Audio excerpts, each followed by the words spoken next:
Hi,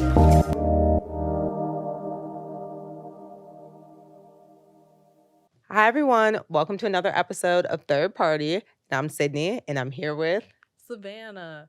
Yeah, unfortunately, guys, Samantha couldn't join us today, so it's just gonna be Sydney and I, but we're still gonna have a good time. You guys know the drill. Yep, a good time as always. So, something I've been saying on the internet is a trend kind of going around asking people what is a subtle social slight that might not be a big deal that you think is a big deal. And I think as siblings, we always discuss this because we have our own like level and standards of like social interactions and like what we deem like compassionate or at least just like common courtesy. So we're going to discuss some of our like pet peeves or social slights and how we respond in some situations. Yes. Okay, guys, one of my biggest pet peeves is when you'll be in a group of people all hanging out and talking, and the like two people or whatnot will make plans in front of you that don't include you. I'm like, what's wrong with you? And also just in general, to me that's just straight out rude. But I just think you guys could have had this conversation in private, put it over text or anything, but there's no point in making someone feel like an odd person out. Yeah, that's very accurate. And I remember one time we were at dinner, or I don't, we were just at a meal, and it was like a group of six of us, and two girls at the table were literally only talking to each other, Yes. and we were kind of left with another girl who none of us had known as well. Mhm. Very friendly, but it was just an interesting dynamic because I feel like if you bring a friend to a social setting, which could be another social slight, you wanna be the one to, like, introduce them, make sure they're comfortable, and not ditch them, like, for another friend, even if you are all sitting around a table, so engage with everyone at the table and make sure that they're comfortable with the conversation was the first, like, red flag in the situation, but also, they were talking solely amongst themselves and didn't speak to anyone else at the table, so I think that's a big, like, social slight, and then at the end, continue to, like, make plans for later in the weekend, which why'd you invite me then if we aren't gonna talk?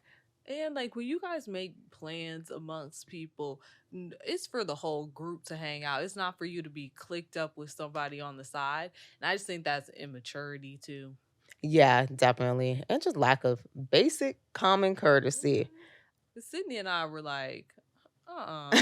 Yeah, at that point, I wasn't even trying to talk to the Right, others right. because they weren't talking to me. So, what would be the reason? But I guess similarly, a social slight, which I find to be rude, is if you like introduce someone to like your group of friends, like introduce people to friends, and then the friend that you've introduced, so, like the two people you're connecting, no longer like reach out to you, like, they kinda just, like, speak with the not even speak with each other, it's hard to explain because this has happened before, so it's hard. So, let's say you introduce a friend to someone else, and then they start, like, hanging out without you or, like, make plans Okay. without you. It's not necessarily like, there's nothing wrong with that, but part of me feels like, to one extent, can you as, like, I guess, like, a new person, uh, like, exclude the initial, like, connector? It reminds me when I was in college, one of my suite mates was really close friends with this one girl. We'll just call her Sarah. They were really good friends. And then she introduces Sarah to this other girl named Caitlin because she was like, oh my gosh, we can all hang out together. Like, you Yeah. guys would get along very well because obviously I'm friends with both of you guys for a reason.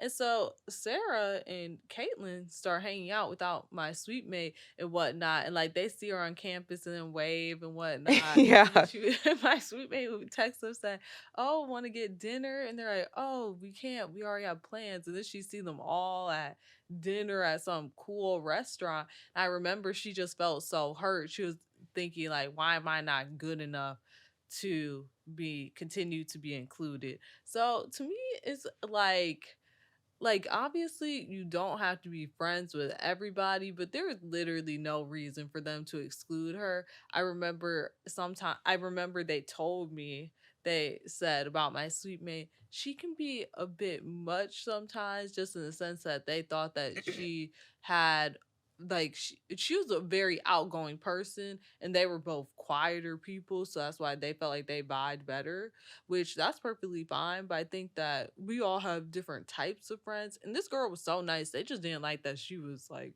extrovert. Right. No, I can putting the names in clarified kind of the context, but I think most of the time that's built off of not even like the person that the initial friend like not being a good friend, because that'll be one thing. I think it's built off like someone has is insecure in some way, and like let's say these two connect over like, oh, you like this frat, I like that frat. You have the in with these boys. Let me like try and be your friend here, or even like beyond that. I think that's like oh, this person seems like when you hang out with someone, sometimes you start to see them as like a given, even if you do like value them, but not think like they're like And projecting you socially in any way, propelling you socially. So I think that could be another reason. So that's why I call it a social site. no, I agree. And last thing I'll say about this too, I felt like they fit each other's aesthetics more than any Yeah. guy's sweet mate did. And they did want that girl they could post on social media, Yep. post on Instagram. So So maybe they just weeded themselves out. Like it's painful though in the no, it's moment. It's like, whoa, I thought I had two good friends, just made a circle, and now one's been kidnapped private. and they're both gone without me. I think that's like how it feels. But like I said, I guess it was like self-selection at that point. Another social site that I have is I think it's rude when you bring in somebody new, like to your home or with a group of people and or someone new comes into a space, but they only speak to the person they know. I think that's happened often. Like if you're even I remember one of our like friends had told us that her little sister's friend would come to her house and not say hi to her, her mom, anyone, which okay, like little sister's friend is clearly rude and lacks some common courtesy.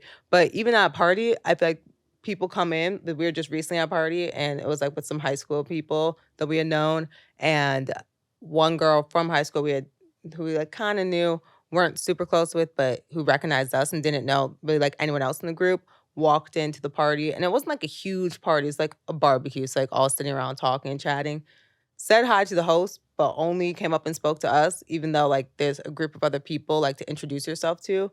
I think that's like a social site. Like, even if you don't know the people you're around, like, I think just common courtesy and just being like a social person or having good social skills, it's introducing yourself to like the new people instead of like being clicky in one area, even if it's like a discomfort thing, it can come off the wrong way. I think it depends on the way it's done and the reasoning, because I think that in both of these situations, guys, the girl from high school, she knew other people, yeah, but she didn't go out her way to talk to the other people that she knew, because I felt like it was interpreted as they weren't on her level. So, but I think that if someone comes into a party not knowing anyone and they only talk to the host, this person might just be shy and have anxiety. So I think that it's up to the host or whatnot to go. I would go around and introduce this person to other people, because it is intimidating going to a party where you know absolutely no one but the host. And some people are nervous to like introduce themselves to other people.